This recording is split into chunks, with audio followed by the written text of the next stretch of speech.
लगी हुई है ना? देखते हैं कि हमारा अब ऐसे नहीं अभी नॉट एज सच लगी हुई है। अभी सराजुल हक साहब ने गुफ्तगू की है, बड़ी अहम बातें वो भी कर रहे थे। कोशिश कर रहे हैं अल्लाह ताला उन्हें कामयाब करे कोशिश में अपनी, और वाकई को सियासी अफाम तफहीम के जरिए मामलात का हल निकल आए। लेकिन शेख रशीद तो आपको पता है ना, कल जियो के ही शाजिब खानजादा साहब की गुफ्तगू में कह चुके हैं कि कोई अफाम तफहीम नहीं होनी, मुज़ाकरात नाकाम होंगे।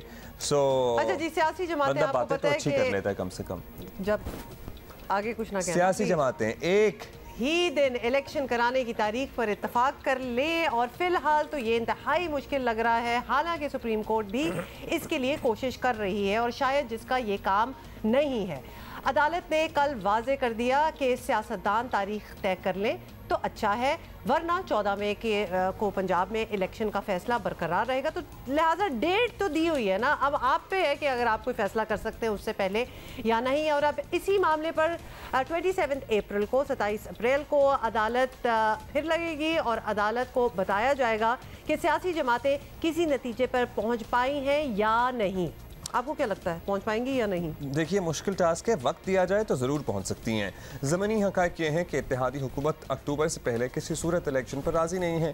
तहरीक इंसाफ जल्द इलेक्शन के मुतालबे से पीछे हटने को तैयार नहीं है, किसी तरफ से अपने मौक़िफ़ में लचक नज़र नहीं आ रही है। यूँ तो सर्टनली कल तमाम जमातें अदालत में मुज़ाकरात की बात करती रही हैं, लेकिन खुले दिल से मुज़ाकरात का हिस्सा बनने को, ऐसा लगता हमें ये है, होपफुली कि हम गलत हों, कोई तैयार नहीं है। नून लीग अदालत में मुज़ाकरात करती रही, लेकिन मरियम नवाज, ये आई एम सॉरी पॉज, ये मुझे अजीब सी बात लगी है। 14 मई वाला तो है फैसला जो नहीं पसंद आ रहा कि एमी 14 में, लेकिन हम बात भी नहीं करेंगे। मतलब चाहते क्या हो, या तो बात करके come to some conclusion and come up with your own date और accept what they have given.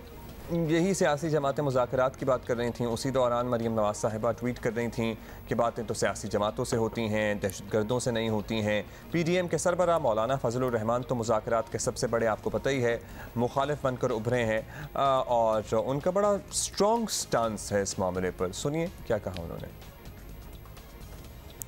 जनाब चीफ जस्टिस साहब और आपके 2 रुफ़क़ा या 3 रुफ़क़ा, मैं बराह रास्त आपसे कहना चाहता हूँ कि आप इंतहाई मुअज़्ज़ज़ कुर्सी पर बैठकर हमारी तौहीन कर रहे हैं।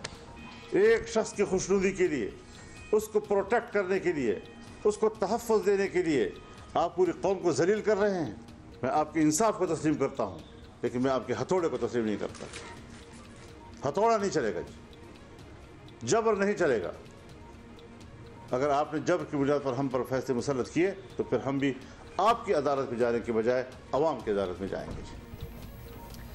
चले, मौलाना फजलुर रहमान को आपने सुन लिया। मुज़ाकरात के चैंपियन बनी पीपल्स पार्टी। अदालत में तो मुज़ाकरात की हिमायत करती रही, लेकिन बाहर बैठे बिलावल भुट्टो मुज़ाकराती अमल को बंदूक की नोक का नतीजा करार देते रहे। और फिलहाल मुज़ाकरात का ये अमल सियासी भी बज़ाहिर मुस्बत सरगर्मी तो लग रही है, लेकिन इसमें संजीदगी का फुकतान है।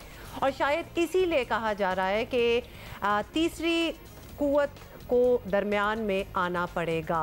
The very thing that should perhaps not happen ever anymore. Muslim League Noon और तहरीक इंसाफ इसे और गलत भी नहीं समझती ना। ट्रेजेडी तो ये है, मतलब वोट को इज्जत दो और फिर जनरल बाजवा के कहने पर सुप्रीम कोर्ट में जूनियर जजेस की तैनाती के मामला सेटल हो जाएंगे। मामला सेटल क्या हुए, ख्वाजा आसिफ साहब के बकौल तो उल्टे पड़ गए।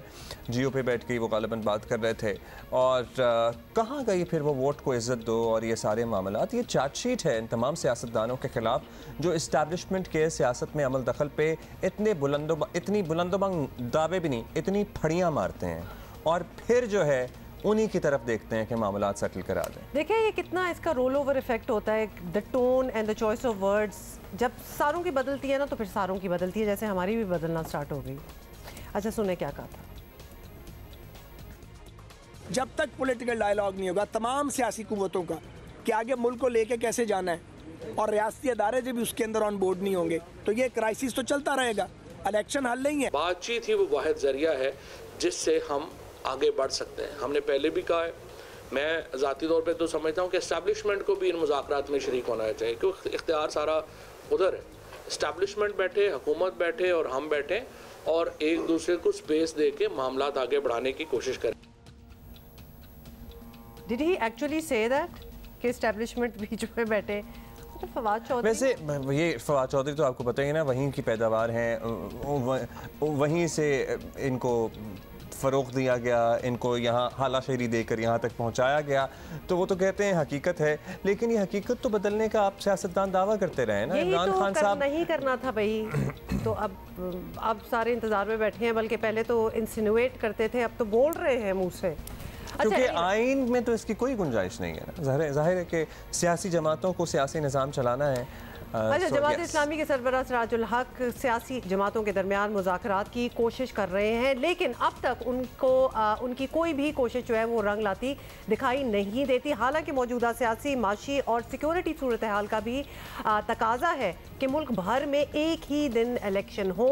मुल्क बार बार अखराजात का मुतहम्मिल नहीं हो सकता। बड़ी क्लियर कट किस्म की बात है, अगर कोई समझ जाए इस चीज़ को। कोई समझ जाए तो ना। अच्छा चले फिर। अच्छा, मजहर साहब भी हमें थोड़ी देर में ज्वाइन करेंगे, अगर उन्होंने अभी हमें ज्वाइन कर लिया तो बता दें। कर लिया मजहर साहब ने हमें ज्वाइन। मजहर साहब, मतलब मामला एक तरह से आसान भी है और बहुत गंभीर भी। इलेक्शन होने हैं, सब मानते हैं इलेक्शन होने हैं, इलेक्शन एक साथ होने चाहिए, आई गेस इस पे भी सबका इत्तेफाक है, लेकिन जाहिर है कि एक साथ इलेक्शन 14 मई को तो नहीं हो सकते, क्योंकि वैसे जो बरसर इक़्तिदार हैं वो कहेंगे कि हम क्यों अपनी मुद्दत पूरी किए बगैर अपने इक़्तिदार से हटें, और फिर किसी एक जमात ने अगर इलेक्शन कराने के लिए असम्बलियाँ तोड़ी हैं तो उनकी ये चाल कामयाब होने दें। क्या हल निकलता नज़र आ रहा है आपको इस मामले का? शुक्रिया अब्दुल्ला और हमाद। देखिए, पहले अभी मैं शुरू में सुन रहा था आपका चांद के हवाले से। इस मुल्क में पिछले 70 साल से तो चांद का और जमहूरियत का एक ही जैसा मसला है, दोनों हमें नज़र नहीं आते। क्या ही बेहतर हो कि सियासी जमातों की भी एक रोयत हिलाल कमेटी बना ली जाए। अच्छी बात है। कब जमहूरियत आती है, कब नहीं आती है। देखिए, इस वक्त जो सूरत हाल है वो जाहिर है बहुत गंभीर है, और ऐसा लगता है कि बातचीत नहीं हो रही। अच्छा हो यहाँ से इब्तिदा कर लें कि कल ईद है, कल सियासी जमातें, सियासी कायदीन एक दूसरे के घर जाएँ, एक दूसरे को मुबारकबाद दें, चाहे सियासी बातें ना करें, कम अज़ कम ईद की मुबारकबाद तो देने जा ही सकते हैं। क्या ही अच्छा हो कि आज वज़ीर आज़म ऐलान करें तमाम सियासी कैदियों का, जो सियासी जमातों के ख़ास तौर पे अपोजिशन के लोग बंद हैं, उनकी रिहाई का ऐलान कर दें। क्या ही अच्छा हो कि जो PDM की गवर्नमेंट जो है वो जो मुकदमात कायम हुए हैं पिछले 11-12 महीने में, माँ सिवाय उसके कि जो संगीन है उनको विड्रॉ कर लें, लेकिन कुछ नहीं लगता। देखिए, मौलाना फजलुर रहमान का जो इतना सख्त मौक़िफ़ है वो आज से नहीं है। मौलाना का तहरीक इंसाफ के हवाले से बहुत पहले से बड़ा सख्त मौक़िफ़ है, और उसकी वजूहात हैं। मौलाना जो है वो ज़ाहिर है JUI जो है खैबर पख्तूनख्वा में ख़ास तौर पे 1970 से बहुत मजबूत जमात है। 1970 में भी जब पीपल्स पार्टी का बहुत ज़ोर था तो वहाँ उन्होंने एक गवर्नमेंट बनाई थी, मौलाना मुफ्ती महमूद वज़ीर आला बने थे, तो बहुत स्ट्रॉन्ग रही है। 2002 के बाद से, 2002 में भी जब मुत्तहदा मजलिस अमल थी तो JUI का चीफ मिनिस्टर थे अकरम दुरानी साहब, लेकिन हमने 2008 में भी जो है मुश्तरका बनी थी, जिसमें अवामी नेशनल पार्टी भी शामिल थी और JUI भी, लेकिन 2013 के ऑनवर्ड्स हमें ये नज़र आता है कि JUI का ज़ोर ख़त्म हुआ और तहरीक इंसाफ का ज़ोर बढ़ा। अब मौलाना उसको चाहे इंजीनियर कहें, जो भी कहें, लेकिन असल में सिर्फ यही नहीं हुआ। 2013 में जमात इस्लामी और जो है वो PTI ने हुकूमत बनाई, और 2018 में PTI ने 2/3 मेजॉरिटी ली, जो एक रिकॉर्ड था कि कभी भी खैबर पख्तूनख्वा में कोई गवर्नमेंट जो है, कोई पार्टी सेकंड टर्म में नहीं आई। और अब भी जो थर्ड टर्म के सर्वेज हैं वो यही बता रहे हैं कि PTI हैट्रिक कर लेगी। अब ये वो चीज़ है जब होगा तब देखेंगे। नहीं, लेकिन ये वो चीज़ है अब्दुल्ला कि जिसकी वजह से जो है वो JUI, अच्छा उसके अलावा सबसे ज़्यादा इमरान खान ने ज़ाती अटैक किए हैं मौलाना पे। अच्छा, JUI ने भी, मौलाना ने तो PDM, आपको याद है मौलाना ने जो JUI की ख़वातीन के हवाले से भी PTI के जो लोग धरतों में जाते थे उनके हवाले से भी तकरीरों में, लेकिन चले तकरीरों में वो बात, तो इस तरह से उनका जो गैप है वो बढ़ता गया, पॉलिटिकल गैप बढ़ता गया बिटवीन JUI और PTI, और किसी ने इसको प्लग इन करने की कोशिश नहीं की। यही सूरत हाल PMLN और PTI में भी नज़र आती है। ज़ाती अटैक, नवाज शरीफ और उसके ऊपर ज़ाती अटैक, उधर से भी ज़ाती अटैक, दोनों तरफ से ज़ाती अटैक, और साथ में पीटीआई जो है वो इनरोड करती रही, जिसको पीडीएम नहीं समझ सकी। पीटीआई का वोट बैंक समझने में पीडीएम ने बहुत बड़ी गलती की। आप सिर्फ कहते रहे एस्टैब्लिशमेंट का रोल रहता है, आज भी है। ये जो बीच में कल जो डेवलपमेंट हुई है, नज़र साहब 14 मई को अगर पंजाब के इलेक्शन हो जाते हैं, ये बात क्यों नहीं किसी को समझ आ रही कि उससे मसला हल नहीं होगा, मसला बढ़ेगा? ये बात समझ में आप मानते हैं बात कि 14 मई को अगर इलेक्शन होते हैं तो मसले का हल नहीं होगा, वो मसला बढ़ाने वाली बात होगी? देखिए, पाकिस्तान में पॉलिटिक्स में तो है मसला जो है, जाहिर है उसका एक सियासी पहलू है जो बहुत शदीद है कि अगर सिर्फ पंजाब में, और अभी तो यही लग रहा है कि तो इवन खैबर पख्तूनख्वा में नहीं हो रहे, तो अगर सिर्फ पंजाब में होते हैं, पंजाब में इलेक्शंस होते हैं, तो पॉलिटिकली तो उस चीज़ को जाहिर है छोटे सूबों में इस चीज़ का एहसास महरूमी होगा और उन्हें ये फील होगा कि इनसिक्योर फील करेंगे। लेकिन उसका जो आईनी पहलू है वो तो बड़ा वाज़ेह है। आईनी तौर पे आप कैसे उससे निकल सकते हैं? हालांकि एक सीट कर गए हैं, लेकिन अगर गवर्नमेंट फौरी तौर पे या जो 90 रोज़ में इलेक्शन थे वो हो जाते, इलेक्शन कमीशन के राह में रुकावट नहीं डाली जाती, तो 90 रोज़ में इलेक्शन होते तो कौन सी क़यामत टूट पड़ती, क्या हो जाता? अगर 90 रोज़ में इलेक्शन हो जाते, एक तरीका तो ये था कि जब ये बात हुई थी कि वो असेंबलियाँ तहलील कर रहे हैं, तो गवर्नमेंट इंगेज करती और कहते कि एक साथ इलेक्शन करा लें। हो सकता है कि उस वक्त वो तहलील ना करते, थोड़ा सा आगे चले जाते। तो दोनों तरफ से एक एक्सट्रीम पोजीशंस पे हैं, गवर्नमेंट भी एक्सट्रीम पोजीशंस पे है। अब बीच में आ गई सुप्रीम कोर्ट, जो गैर ज़रूरी था, क्योंकि एक मसला जो है वो लाहौर हाई कोर्ट में था। लाहौर हाई कोर्ट ने एक ऑर्डर किया था, उस ऑर्डर के खिलाफ इंटर कोर्ट अपील हो रही थी।